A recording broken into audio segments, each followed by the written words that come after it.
Bismillahirrahmanirrahim. Assalamualaikum warahmatullahi wabarakatuh. Alhamdulillahirabbil alamin, hamdan katsiran thayyiban mubarakan fihi. Asyhadu an la ilaha illallah wahdahu la syarika lahu wa asyhadu anna Muhammadan 'abduhu wa rasuluh sallallahu alaihi wasallam, la nabiyya ba'da amma ba'd. Subhanaka la ilma lana illa ma 'allamtana innaka antal 'alimul hakim. Puji dan syukur kita persembahkan untuk Allah Rabb semesta alam yang telah memberi kita berbagai macam nikmat. Semoga kita selalu istiqomah untuk bersyukur. Salawat dan salam kita kirimkan kepada Nabi besar Muhammad sallallahu alaihi wasallam. Mudah-mudahan pula Allah berikan lisan kita untuk banyak berselawat, dan Allah istiqomahkan anggota badan kita untuk mengikuti sunnah-sunnah beliau. Bapak-bapak yang dimuliakan Allah, malam ini insyaallah kita akan membahas tentang adab.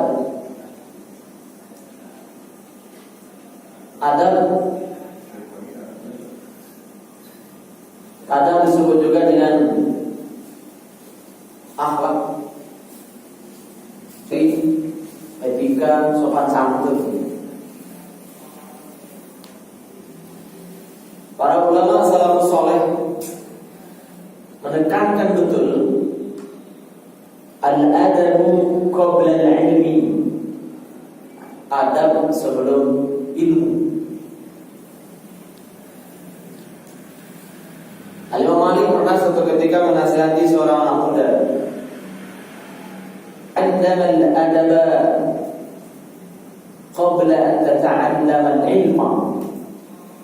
Pelajarilah adab terlebih dahulu, namun mempelajari ilmu. Karena itu diriwayatkan pernyataan murid-murid Al-Imam Malik bin Anas. Karena sebagaimana disampaikan oleh Al-Imam Ibnu Qayyim, semua syariat agama Islam itu arah atau hilirnya itu adalah akhlak mulia itu. Dan ilmu yang kita pelajari itu tujuannya kan agar kita makan syariat itu dengan baik. Nah, sementara hasil yang diharapkan dengan kita mengamalkan syariat itu, kita tahu di dalam konsep dasar agama kita, innama bu'istu liutammima makarimal akhlak. Sesungguhnya aku diutus untuk menyempurnakan akhlak. Berarti Nabi sallallahu alaihi wasallam diutus oleh Allah untuk mendakwahkan akhlak mulia kepada semua manusia.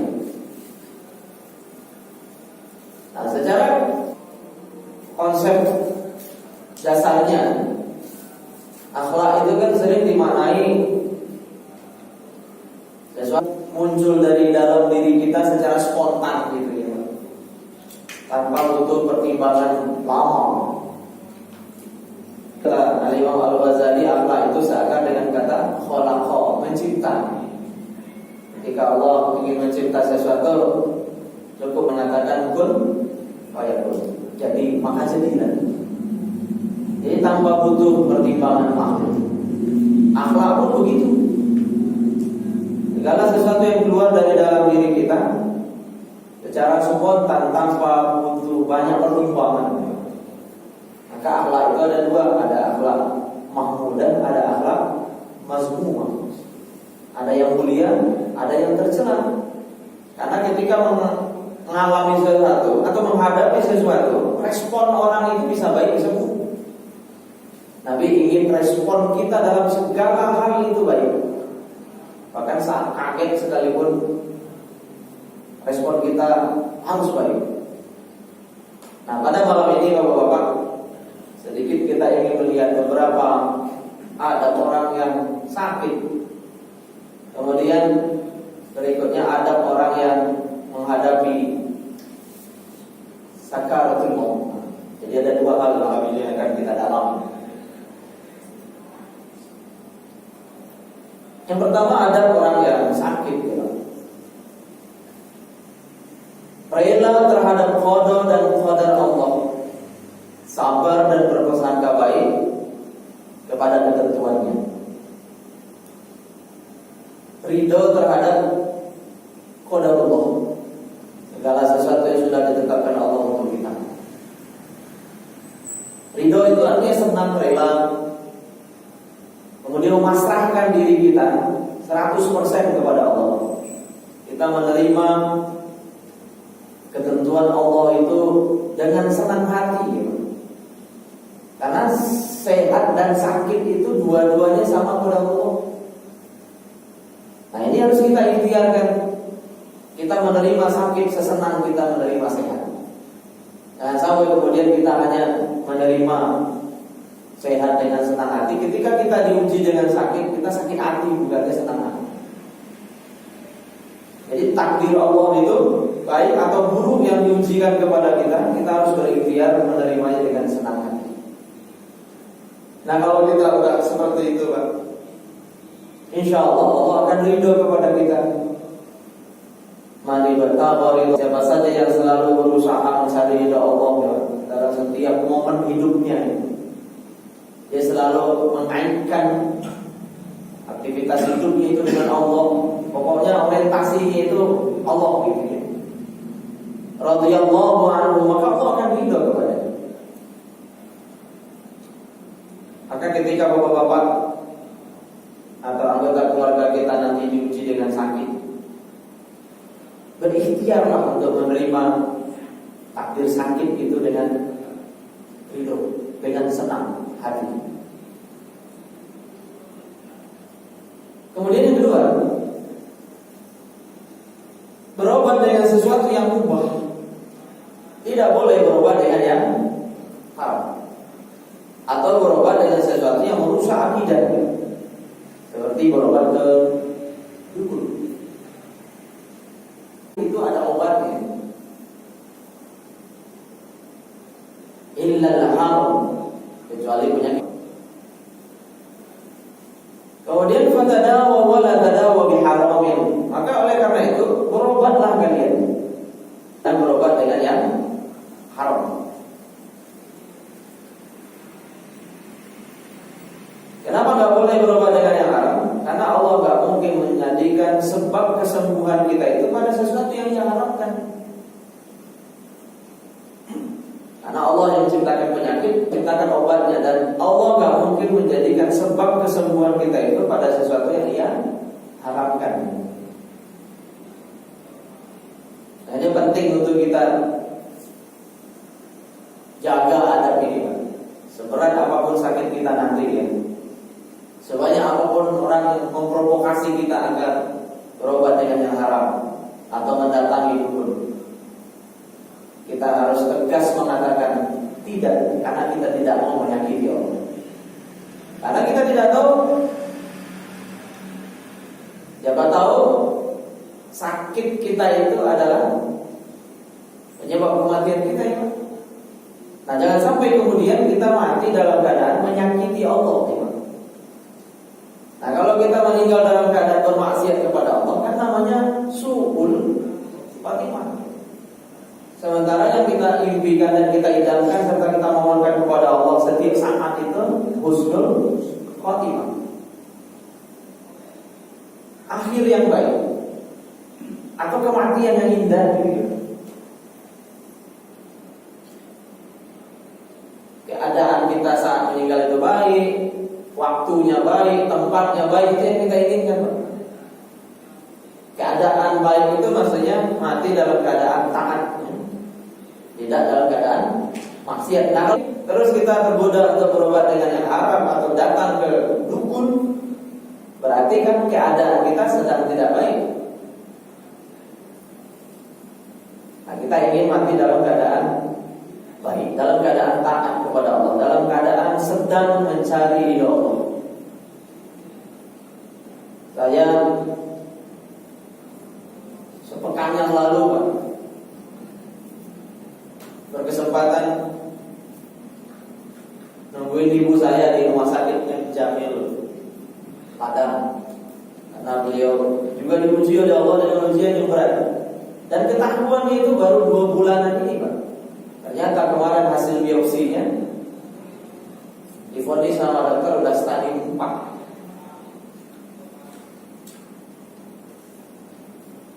Semua kaget. Nah, alhamdulillahnya sampai kemarin ya, ibu saya masih bisa berhusnuzon kepada Allah. Saya ingatkan 2 hal saja. Banyak-banyak membaca La ilaha illallah. Kemudian yang kedua, banyak-banyak membaca Astagfirullah. Bahkan saya tekankan betul Pak, saya beliin motor itu, supaya fokusnya tidak ke masalahnya ya, tapi ke Allahnya. Baca La ilaha illallah 5.000 kata saya begitu. Selesai La ilaha illallah 5.000, baca lagi Astagfirullah 5.000. Itu aja yang harus dibaca dalam masa perawatan ini. Nah, kita terus berikhtiar untuk kesembuhan beliau ya. Tapi kalau sakit itu menyebabkan kematian beliau, mudah-mudahan fokusnya Allah. Dan kita pernah juga sampaikan ya Pak, kalau iman orang itu baik, ketika dia menghadapi masalah, Allah yang disebut nama dia. Masya Allah, Masya Allah. Tapi kalau orang itu imannya kurang baik, yang disebut itu adalah masalah. Semuanya jadi masalah gitu. Masya Allah, masalah. Masya Allah, masalah. Sama-sama mengeluhkan keadaan kita ya. Satu mengeluhkan keadaan kepada makhluk jadinya. Ketika kita mengeluhkan kondisi kita kepada makhluk, apakah sakit kita jadi berkurang, akan sembuh? Enggak juga. Yang mendingan kita mengeluhkannya kepada Allah ya. Ya Allah sakit ya. Allah ya. Nah kalau seandainya nanti sakit itu menyebabkan kematian kita, mudah-mudahan yang terakhir terucap itu adalah Allah gitu ya. Itu kan yang husnul khatimah gitu. Sebab kalau udah fokus sama masalahnya, maka masalah itu akan membesar Pak. Setan akan menghiasi masalah itu, sehingga akhirnya Allah bisa kalah sama masalah. Nah ujung-ujungnya nanti fokusnya di masalah, bukan lagi zikrullah ya Pak. Zikrul maut, tapi zikrul masalahnya kan. Dia lihat ke kiri kanannya, pasangannya nggak ada, marah. Anaknya nggak ada di tempat, marah. Dipanggil sama dia suster nggak langsung datang, marah. Ujung-ujungnya apa yang terjadi? Marah semua. Nah kalau itu katanya nanti malah ya su'ul khatimah. Berobat itu bagian dari syariat ya. Sementara yang menyembuhkan itu adalah Allah. Jadi Allah itu adalah syafi, la syafi'a illallah. Ya, tidak ada yang menyembuhkan kecuali Allah. Obat itu hanya sekedar wasilah saja. Ya, penyembuh itu adalah Allah Subhanahu wa ta'ala. Kemudian yang ketiga, apabila bertambah parah sakitnya, tidak boleh baginya untuk mengharapkan kematian. Minta mati dalam keadaan baik itu dianjurkan, ya. Tapi mengharapkan kematian ya, itu ternyata tidak diizinkan oleh Nabi kita. La yatamanna ahadukumul mauta. Janganlah salah seorang di antara kalian mengharapkan kematian. Wala yada'u bihi. Dan jangan pula meminta kematian. Berdoa kepada Allah agar dimatikan. Min qabli ayyatiyahu, sebelum datang waktunya. Innahu idza mata ahadukum, sebab jika salah seorang di antara kalian mati, in qata amaluhu, terputus amalnya. Wa innahu la yazidul mu'mina umruhu illa khairan. Dan umur seorang mukmin tidak akan menambah baginya kecuali kebaikan. kita bisa berhusnuzon kepada Allah dan terus istiqomah beramal soleh, kesempatan kita untuk beristighfar kan semakin panjang ya. Nah kalau seandainya kita minta mati lalu dimatikan, kesempatan beristighfar selesai. Nah kan kadang ada orang Pak ketika diuji dengan sakit yang berat, ya, macam-macam yang disebut. Ya kalau bahasa umum orang halusinasi gitu. Dibilang sama dia, ibu udah datang mau menjemput saya. Atau dia berharap, Bapak, ibu jemput anakmu udah gak tahan sakit. Atau anaknya ya kan, anaknya dipanggil-panggil, anaknya sudah meninggal, dipanggil-panggil. Nah jangan sampai kita seperti itu Bapak-bapak. Mudah-mudahan Allah jaga kita dari yang begitu. Fokus kita sakit itu adalah Allah saja kalau bisa. Jangan kita tergoda untuk yang begitu-begitu. Nah, apalagi sampai putus asa ya, putus harapan ya. Karena banyak juga kan saya pernah tengok seorang ibu jemaah pengajian saya di BPI, orangnya soleh tapi ujian sakitnya berat. Kanker otak stadium 4 itu dioperasi di RSPP Pertamina. Nah, ketika saya nengok ke sana, orang dekatnya ngomong ke saya, Pak, kasihan betul Pak, berat sekali ujiannya. Beberapa kali Pak alat-alat rumah sakit itu dicabut sama dia, saking sakitnya gitu, cabut-cabutin. Akhirnya tangannya diikat supaya nggak dicabutin. Memang sakit itu akhirnya menyebabkan kematian beliau. Tapi yang saya ingin sampaikan adalah ada orang yang diuji dengan sakit yang sangat berat seperti itu. Alhamdulillah. Kalau bisa jangan sampai kita diuji juga dengan hal seperti itu. Kalau suatu saat kita diuji dengan hal seperti itu, mudah-mudahan Allah kuatkan kita untuk bersabar ya, untuk tetap fokus kepada Allah bukan kepada masalah. Nah, jadi sekali lagi berdasarkan hadis Imam Muslim ini, kita tidak boleh minta agar dimatikan, ya Allah matikan aku ya Allah, aku udah gak tahan gitu. Gak boleh ternyata seperti itu. Nah, ada memang riwayat lain yang menyebutkan ya, apabila kematian itu baik bagimu maka matikan. Nah, itu ada riwayat ya Pak. Tapi kesimpulan besarnya ya, teruslah berhusnuzon. Karena orang itu tidak akan mungkin dimatikan oleh Allah ya, sebelum tiba waktunya. Kalau udah tiba waktunya Pak, ya nggak bisa dimundurkan, nggak bisa dimajukan ya. Pokoknya nunggu waktunya, ajar nunggu waktunya ya.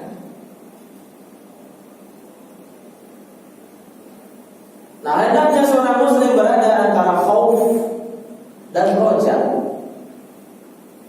Khauf itu rasa takut, roja itu berharap. Khauf dan roja la yajtami'ani fi qalbi 'abdin, tidaklah berkumpul dua hal ini pada hati seorang mukmin atau hati seorang hamba. Fi mithli hadzal mawqin, dalam kondisi seperti ini yang adalah sakit, illa a'tahu Allahu ma yarju wa amanahu mimma yakhaf. Kecuali Allah pasti akan memberikan kesembuhan seperti harapannya, dan Allah berikan rasa aman dari ketakutannya. Jadi khauf dan roja, dua sifat ini akan selalu mengawal dan mengontrol kita untuk istiqomah baik gitu. Pertama takut ya, takut kalau dalam kondisi tidak taat kita mati gitu. Takut kita diwafatkan oleh Allah Subhanahu wa taala, sementara amal soleh kita belum seberapa gitu. Jadi ada rasa takut. Nah, tapi di balik itu semua juga harus ada roja ya. Berharap itu ya. Kita mesti optimis juga ya. Optimis kalau Allah mengampuni dosa kita, kemudian Allah membesarkan atau melipat gandakan pahala amal soleh kita ya. Optimis bahwa Allah itu adalah Rabb kita yang maha baik. Ya, Allah itu bukan Rabb yang maha jahat. Ya. Ini mesti kita bangun dalam diri kita ya. Nah,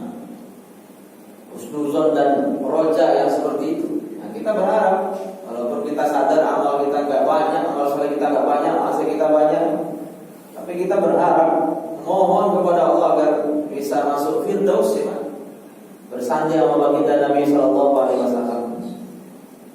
Gak mungkin, kata kita ya, tidak ada yang gak mungkin bagi Allah. Maka kita tidak boleh mengecilkan Allah yang maha besar itu. Jadi khauf dan roja. Nah, berikutnya wajib baginya untuk mengembalikan hak anak Adam ya. Mungkin ada titipan, hutang piutang ya. Ada janji yang belum ditepati dan seterusnya. Ini kalau bisa disegerakan, mumpung kita masih diberi kesadaran oleh Allah. Nah, jangan didiamkan. Makanya kalau kita lihat di Quran ya, ayat terpanjang di dalam Quran itu kan Al-Baqarah 282 itu.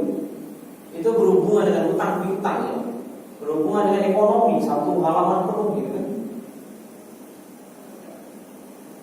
Saya baca di tafsir Ibnu Katsir itu banyak sekali penjelasan tentang itu gitu.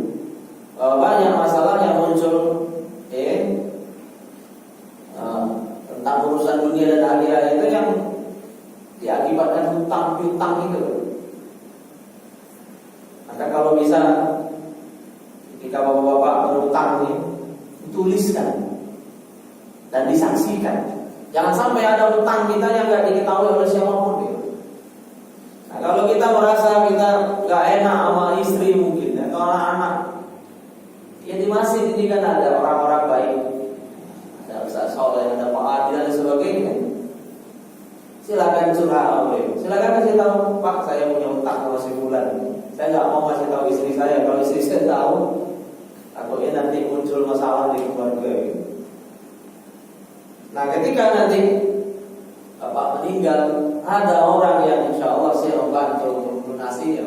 Walaupun dengan bantuan kaum muslimin atau bisa juga melalui bantuan ahli waris atau keluarga bapak sendiri. Tapi yang jelas jangan sampai ada hutang yang disembunyikan, didiamkan. Ya. Karena resikonya bukan hanya di sini, tapi sampai ke sana, Pak. Karena orang yang mati syahid saja, semua dosa ini diampuni kata Rasulullah SAW. Jadi hutang kan? Yughfaru lisyahidi kulla dzambin illa ad-dain. Seorang yang syahid itu diampuni semuanya kecuali hutang. Apalagi kita yang bukan syahid.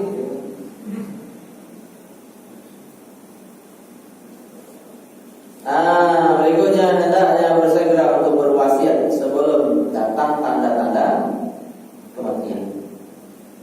Yang mumpung masih diberi kesadaran oleh Allah, mau berwasiat segera berwasiat.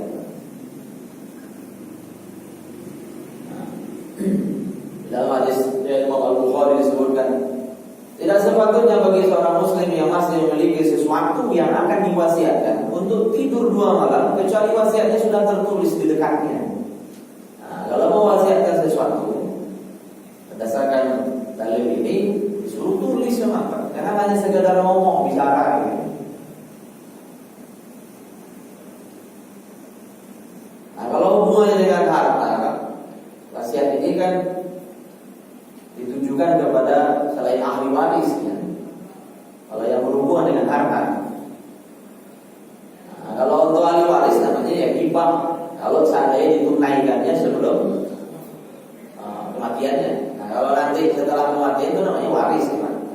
Itu yang akan membagi orang yang masih hidup. Nah, apa contohnya? Nah, Bapak punya sekian rumah, ya. Salah satu rumah Bapak itu Bapak wasiatkan ya. Nah, rumah ini saya wasiatkan untuk kamu atau untuk Ustaz ya, atau untuk Bapak atau untuk siapa saja yang bukan ahli waris kita ya. Nah, itu kalau bisa ditulis dan disaksikan. Nah, kalau sekarang perlu pakai notaris gitu. Supaya secara jurisprudensinya, secara legal formalnya diakui negara gitu.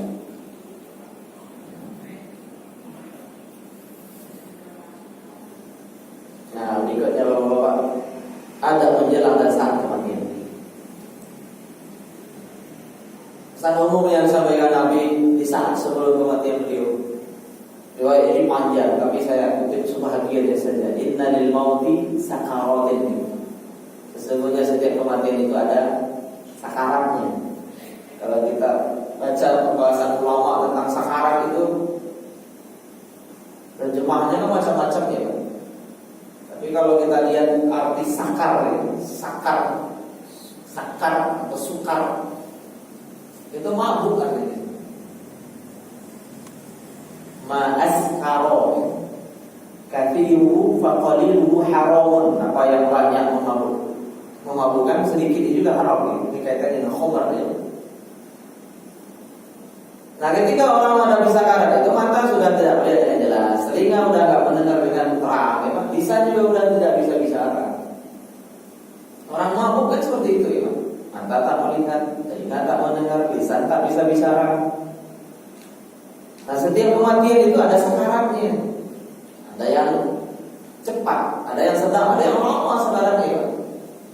Bagi orang baik-baik, sakarat ini di antara hikmahnya adalah menggugurkan azab atau iqab nanti yang bakal diterima di kubur ya, dan di akhirat. Ya, dengan sakarat yang berat, yang mudah-mudahan tidak lagi nanti diazab di sana, ya, diselesaikan di sini. Makanya Rasulullah SAW dilihat dari Aisyah dan Fatimah sakaratnya berat. Nah, kalau bagi Rasulullah saja berat, apalagi bagi kita. Nah, kalau begitu, kalau kita pakai logika, ruh itu kan berada di setiap sel di tubuh kita. Nah, kalau sel di tubuh kita ada 500 triliun, berarti ruh itu nyatu sama sel-sel itu ya. Nah, itu kemudian ya akan berpisah ya. Ruh yang ada di situ akan berpisah dengan tempat itu ya.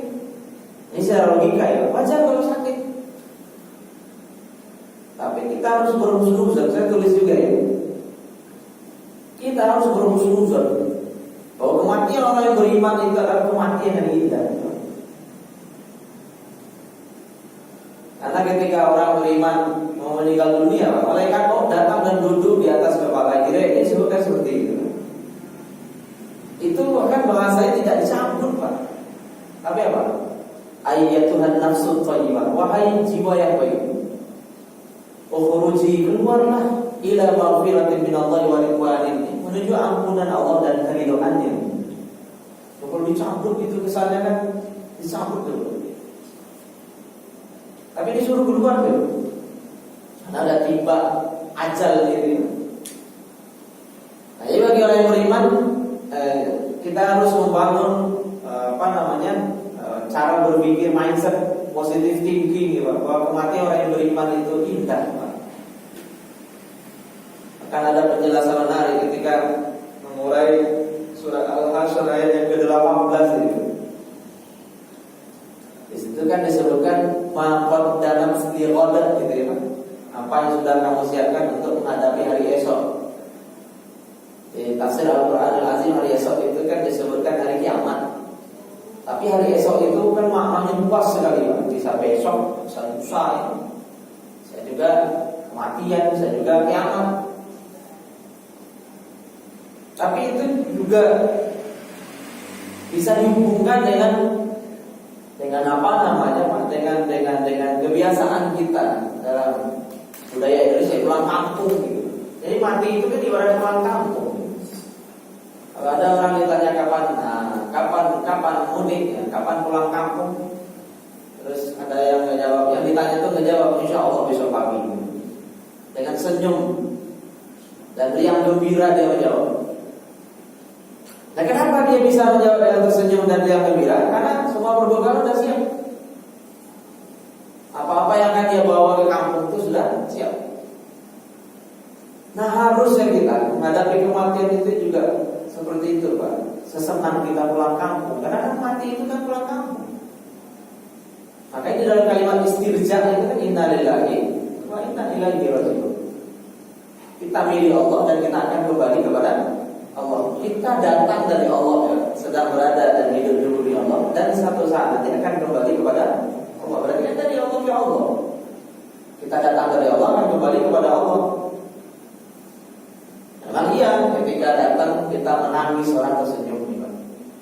Kalau bisa nanti ketika pulang gitu, kita tersenyum orang menangis. Nah, jangan sampai kemudian kita menangis orang tersenyum, sama aja Pak. Datang mau pergi sama aja. Datang nangis orang tersenyum, bahagia, senang ya. Nah giliran pergi, dia menangis orang tersenyum lagi. Kalau bisa berubah ya kan.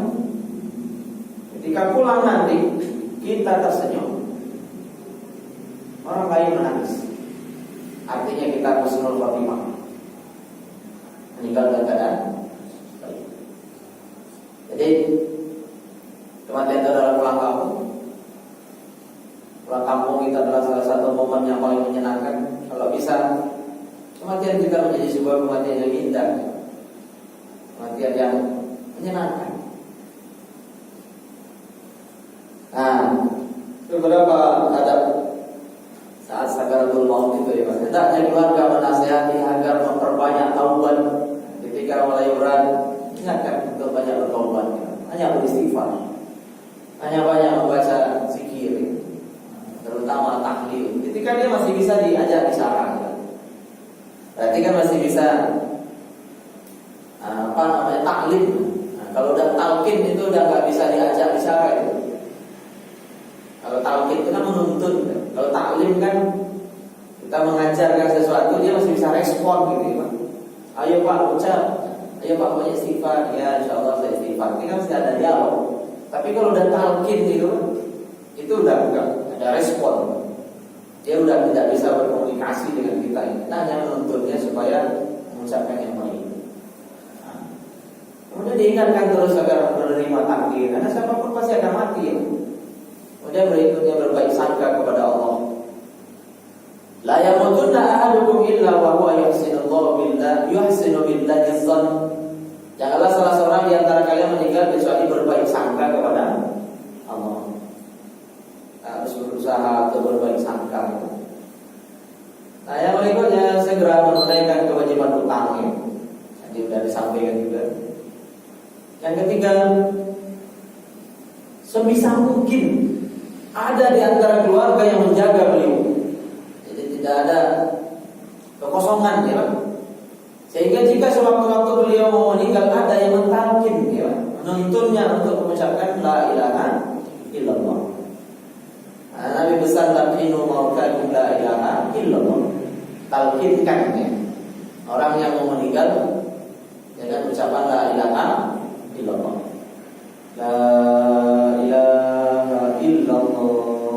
Terus saja Pak, terus saja sampai berakhir. Sampai berakhir. Kenapa begitu? Siapa yang ucapan terakhirnya la ilaha illallah maka akan masuk surga. Nah, ini ada di antara ciri-ciri lagi Pak, ciri-ciri husnul khotimah. Ya meninggal dalam keadaan mengucapkan la ilaha illallah. Tadi sore saya melihat video itu.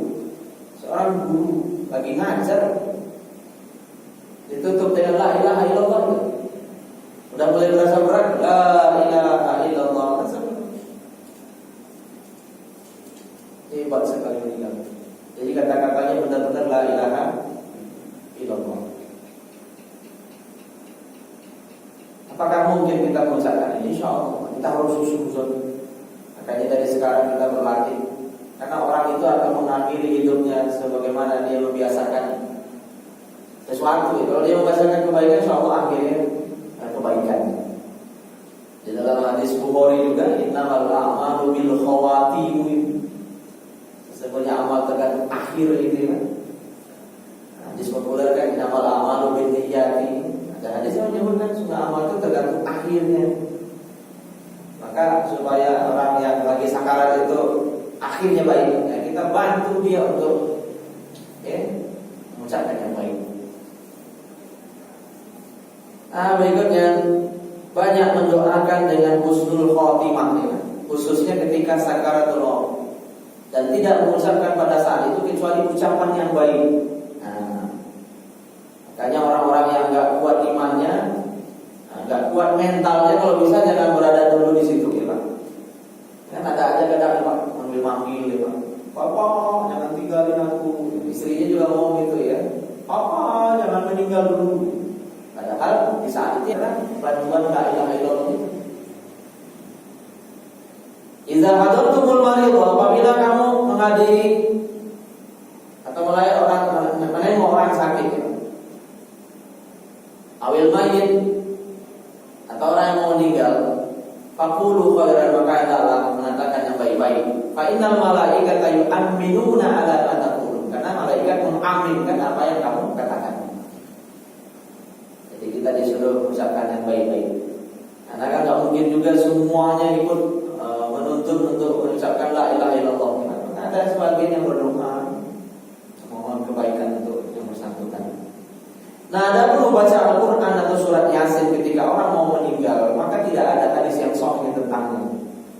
Kan ada juga sebagian ya, yang menyarankan, silakan baca ngaji ini, anak-anak disuruh kumpul ngaji, bapak ngaji ini.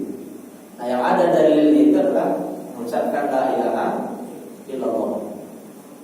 Nah, terus muncul pertanyaan, bagaimana kalau seandainya ada yang ngaji seperti itu? Ya, kita tidak usah juga untuk cari masalah di kesempatan itu ya, Pak.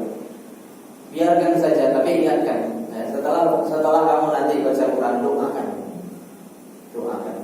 Tapi bagi kita yang hari ini hadir di majelis ilmu ini, ya tidak ada dalil yang menyuruh untuk baca surat Yasin di saat-saat sakaratul maut. Nah, setelah pasti meninggal ya, Pak. Pejamkan matanya ya, dan mohonkan ampun kepada Allah atas segala dosanya. Sesungguhnya ruh apabila telah disambut akan diikuti oleh pandangan mata, maka janganlah kalian berkata kecuali dengan perkataan yang baik. Ya, matanya dibuka. Tidak semua yang langsung menutup, ada yang memang matanya begitu. Ada sebagian yang langsung menutup. Nah, maka cepat-cepatlah ditutup. Kemudian berikutnya doakan mohonkan ampunan untuknya. Nabi ketika menghadiri kematian Abu Salamah berdoa, Allahumma ighfir li Abi Salamah, ya Allah ampunilah Abi Salamah. Warfa' darajatahu fil mahdiyyin, tinggikanlah derajatnya di kalangan orang-orang yang diberi petunjuk. Wakhluf fi aqibihi fil ghabirin, jaga keturunan sudahnya agar termasuk dalam orang-orang yang selamat. Waghfir lana, ampuni kami, walau ampuni dia ya rabbal alamin, wa ya rabb semesta alam. Wafsah lahu fi qabrihi, luaskan kuburnya. Wa nawwir lahu fihi, terangi ya kuburnya, atau beri cahaya makamnya.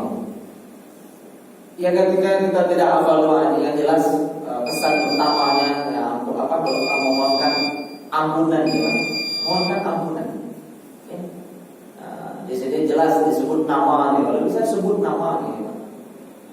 Kami juga diingatkan dulu ya, untuk tidak menisbahkan nama istri kita itu dengan nama suaminya. Pak Prawali Musa itu beralasan dengan sebuah hadis, innakum sadara'una yawmal qiyamati bi asma'ikum wa asma'i abaikum. Kalian akan dipanggil pada hari kiamat dengan nama kalian dan nama bapak-bapak kalian, bukan dengan nama suami. Kalau yang perempuan ya, nama kita dan nama bapak kita. Nanti sebelumnya juga beralasan begini, istri-istri Rasulullah itu enggak ada yang namanya Ibu Muhammad, Aisyah, Khadijah, itu enggak ada kan Ibu Muhammad.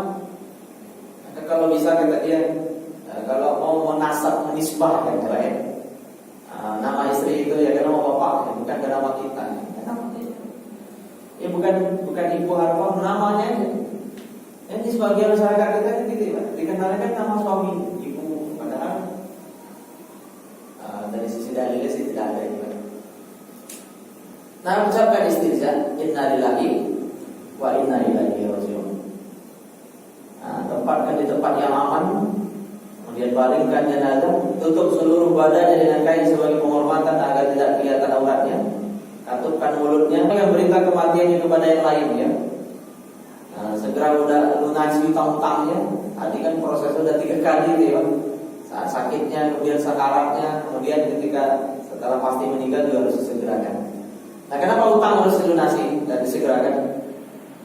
Ada riwayat juga yang menyebutkan nafsul mu'min mu'allaqatun bidayni hatta yuqda anhu.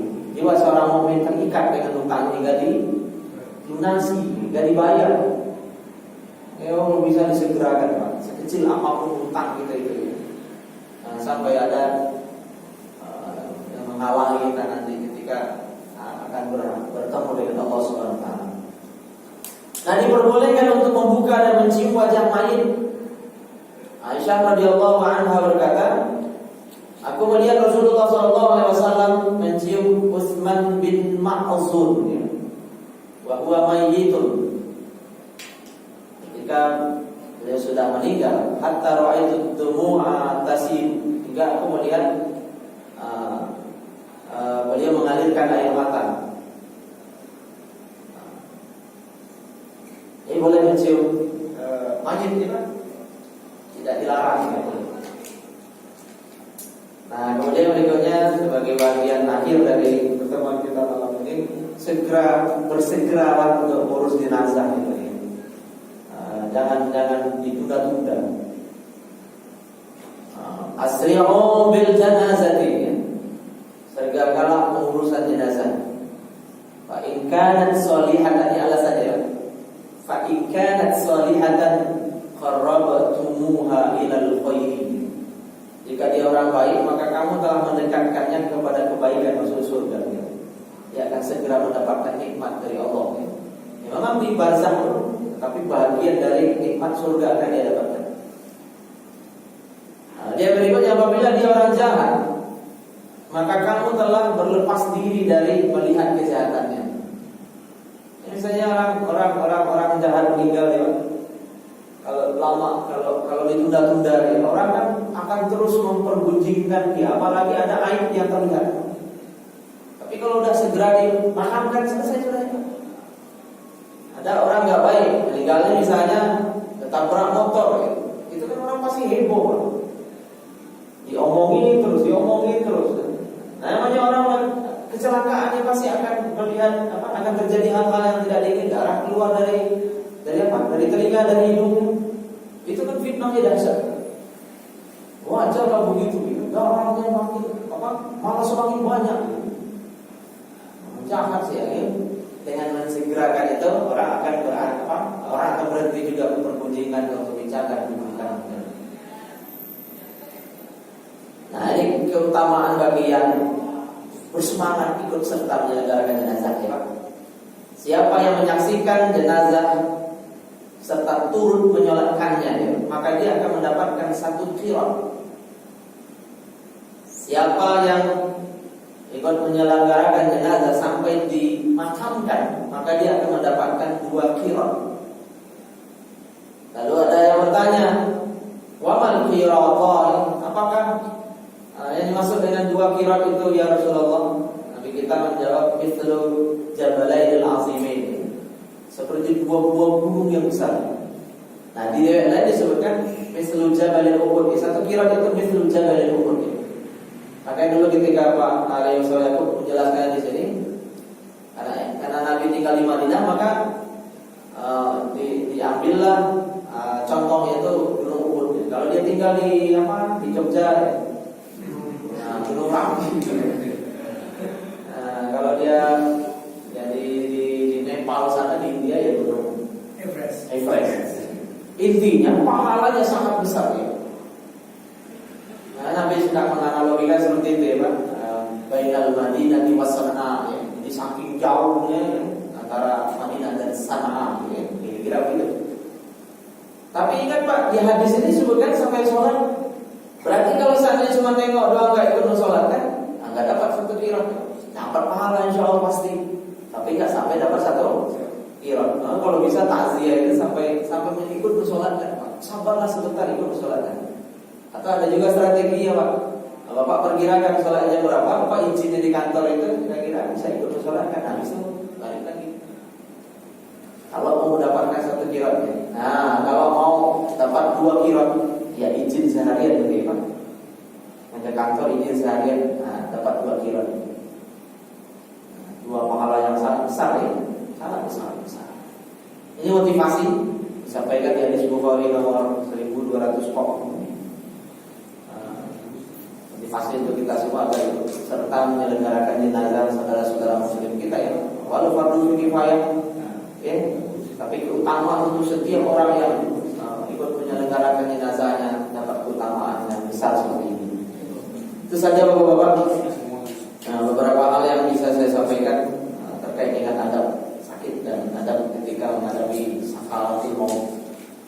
Mudah-mudahan Allah memberikan kebaikan untuk kita semuanya, rahmati kita. Alhamdulillah bil absar.